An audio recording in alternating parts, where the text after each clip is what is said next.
Salut à tous. Dans cette vidéo, on va débriefer un peu concernant la transcontinentale. Plus particulièrement, on va un peu raconter un peu quelques histoires, quelques petites anecdotes de ce qui s'est passé sur la transcontinentale, un peu mon feeling, mon vécu. Je ferai une autre vidéo pour parler de ce que j'ai aimé, de ce que j'ai pas aimé durant la transcontinentale. Concernant mon vécu sur la transcontinentale, ça va probablement prendre plus d'une vidéo. Donc on commence sans plus tarder. Parce que ça fait déjà 45 secondes et je n'ai toujours rien raconté encore. Transcontinentale, comment elle a commencé? Alors déjà, ce qu'il faut savoir, c'est qu'avant même d'être arrivé en Bulgarie, j'ai déjà commencé à avoir des problèmes, puisqu'en démontant mon vélo pour le mettre en carton avant de prendre l'avion, ce qui s'est passé, c'est que je l'ai démonté un peu trop rapidement et j'ai pas fait gaffe aux câbles électriques qui me permettaient, les câbles qui me permettent d'avoir un port USB. Et malheureusement, ce qui s'est passé, c'est que je les ai arrachés. Donc je partais vraiment très mal. Finalement, j'arrive en Bulgarie et l'une des concurrentes qui participait avait du matos en trop. Elle n'était pas encore certaine de si elle allait utiliser le sien ou pas. Donc elle a décidé de me le prêter et je l'en remercie énormément. Donc finalement, j'ai pu réparer et avoir ce dont j'avais besoin, c'est-à-dire un port USB pour pouvoir recharger, puisque pour moi, ça me sert grâce à ma dynamo. Ça me permet de recharger mon GPS Garmin et mon téléphone. Le jour du départ, on commence, il est à peu près, je crois qu'il est 6h du matin, quelque chose comme ça. Je pensais qu'on allait faire un départ vers 6h22 à peu près, en hommage à Michael, quelque chose comme ça. Bon, finalement, on part 6h du matin et on est escorté par la police sur une sorte de voie rapide. C'est pas une autoroute, c'est une nationale, quelque chose comme ça. Par la police et on roule en peloton. Je finis par remonter le peloton petit à petit, je dis bonjour aux vétérans que je reconnais, etc. J'arrive tout devant et je vois qu'en fait, c'est un peu à ceux qui montreront les gros muscles, quoi. Donc il y en a devant qui prennent... on est derrière les voitures de police, donc déjà on n'a pas le droit de les dépasser, mais il y en a déjà qui se mettent dans les prolongateurs et qui appuient, qui essaient de marquer quelques mètres de différence entre eux et le reste du peloton. Je trouvais ça marrant, quoi, mais ça m'a manqué le côté procession de Grarsbergen, quand on montait le mur avec toutes les personnes qui nous encouragent tenant une torche. Ça, c'était vraiment cool et ça m'a manqué.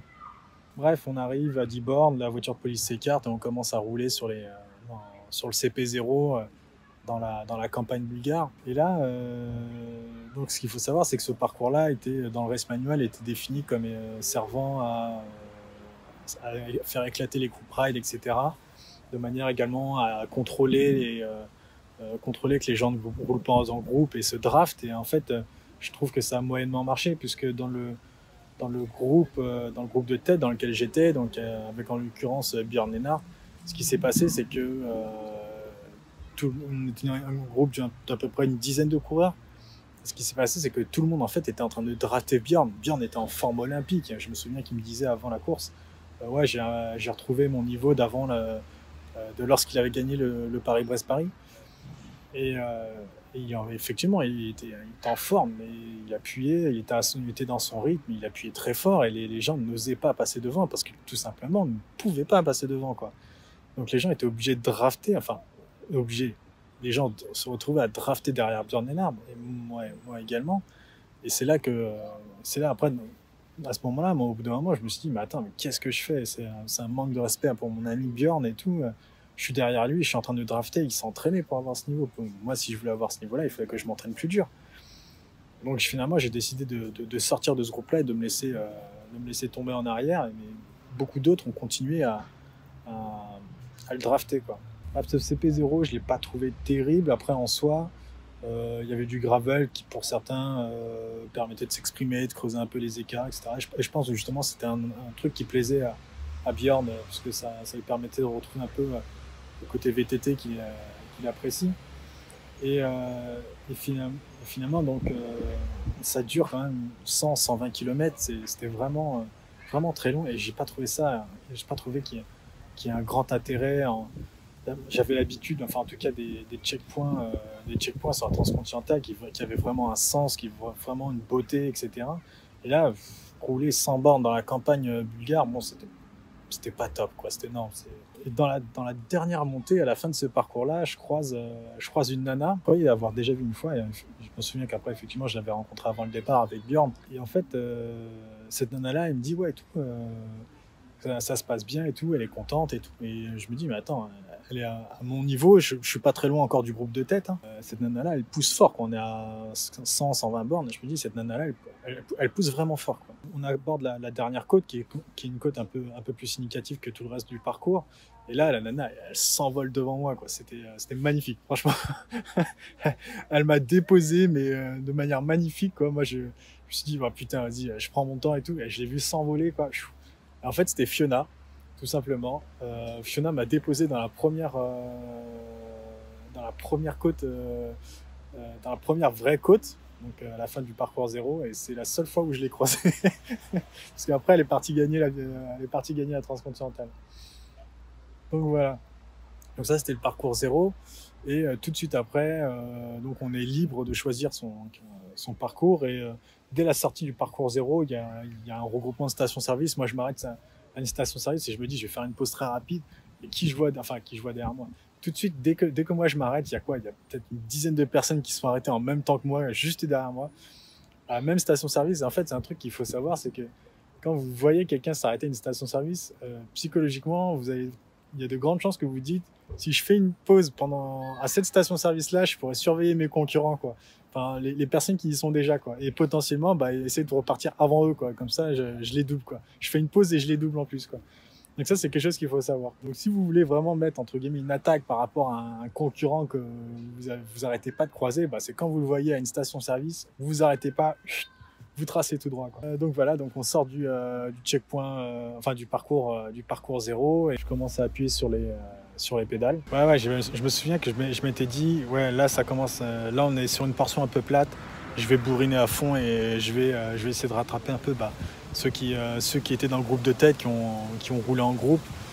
Donc j'y vais, je tartine, et en fait je tartine tellement fort qu'en fait je pense que je me déshydrate beaucoup plus rapidement que ce que je prévoyais, parce qu'en plus les températures commençaient vraiment à monter. On est sur ce qu'il faut se dire, c'est qu'il est peut-être genre 11h midi, quelque chose comme ça, et les températures sont déjà autour de 30 degrés, 30-35 degrés, et ça continuera de monter, quoi.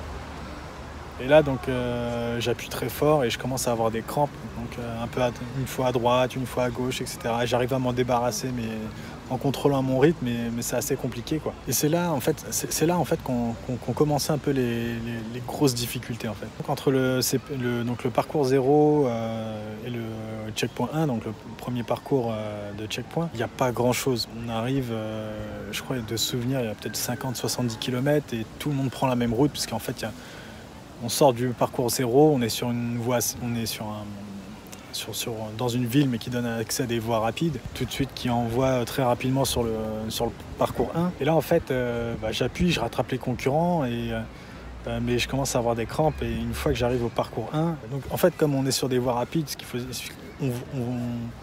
on est 300, un peu moins de 300 coureurs. Tout le monde prend le même chemin, donc on voit quasiment tout le temps quelqu'un devant soi, quelqu'un derrière soi. Je roule, je finis par rattraper des mecs un par un, etc. J'arrive au parcours 1, et là ça attaque tout de suite sur une grosse côte. Les températures sont encore augmentées. Mes muscles, en fait, de cuisse, je sais pas, ils ont probablement cramé à cause du soleil. Donc on attaque sur une côte, ce parcours, et tout de suite, double crampe, cuisse gauche, cuisse droite, et là c'est mort. Quand tu as les crampes des deux côtés, tu peux plus pédaler et essayer de détendre l'autre muscle en espérant que ça passe. Et en fait, là, j'ai été obligé de m'arrêter et de m'asseoir par terre instantanément. Et le problème, c'est que quand ça t'arrive, tu peux pas choisir à l'endroit où tu vas t'arrêter, tu vas essayer de faire passer la crampe. Là, malheureusement, il n'y avait pas un arbre sur lequel s'abriter. J'ai les crampes, donc je suis obligé de m'asseoir et je suis assis au soleil, etc. Et j'essaye de faire en sorte que ça passe le plus vite possible, etc. Et je repars dès que je peux, mais dès que j'essaie de repartir tout de suite, les crampes, elles reviennent. J'essaye d'avancer de tant bien que mal. Je l'ai dû faire peut-être 1 kilomètre en une demi-heure, quelque chose comme ça. C'était vraiment très long, quoi. Jusqu'à ce que j'arrive vraiment à rejoindre un endroit à l'ombre, etc. Et là, je me dis, bon, Stéphane, essaye de détendre un peu tes muscles, etc. Et on repartira quand on sera un peu mieux. Je finis par repartir, donc après une pause vraiment prolongée, et je voyais que j'étais pas le seul à qui ça arrivait. Hein. Il y avait je croisais régulièrement quelqu'un qui était assis à l'ombre, qui soufflait, qui buvait, etc. Je finis par grimper cette première côte, mais vraiment de manière très lente, hein, en contrôlant mon rythme, en contrôlant l'effort que je fais pour pas essayer de choquer les muscles. Ma priorité à ce moment-là, c'est vraiment d'éviter les crampes. Je finis par rejoindre le sommet, tant bien que mal. Ah oui, je me souviens, il y a un truc, ça m'a tellement énervé.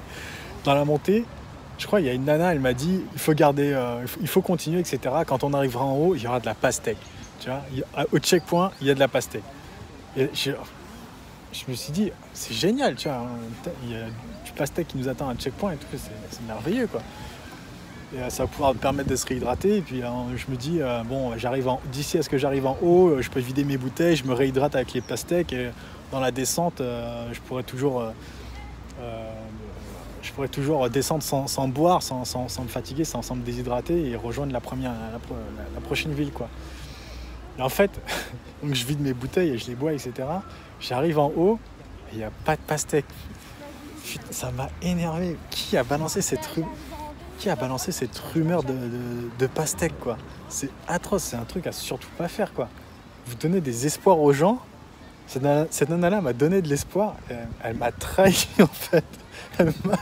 Elle m'a brain, quoi. Elle m'a vendu du rêve. Et en fait, il n'y avait rien, quoi.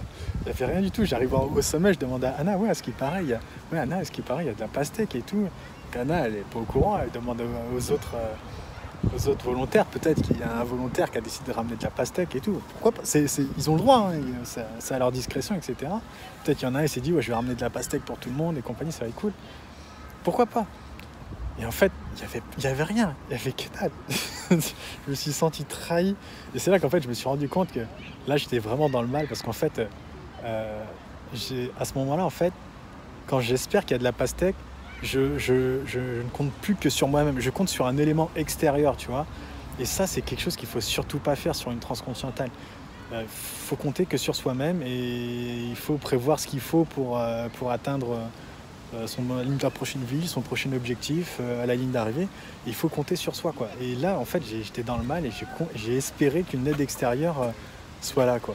Et ça, c'est quelque chose qu'il faut pas faire. Je retiendrai cette leçon pour la prochaine fois. Ensuite, je me mets en route pour le checkpoint 2, et ça, ce sera dans la prochaine vidéo, parce que celle-ci est déjà pas mal assez longue. À bientôt.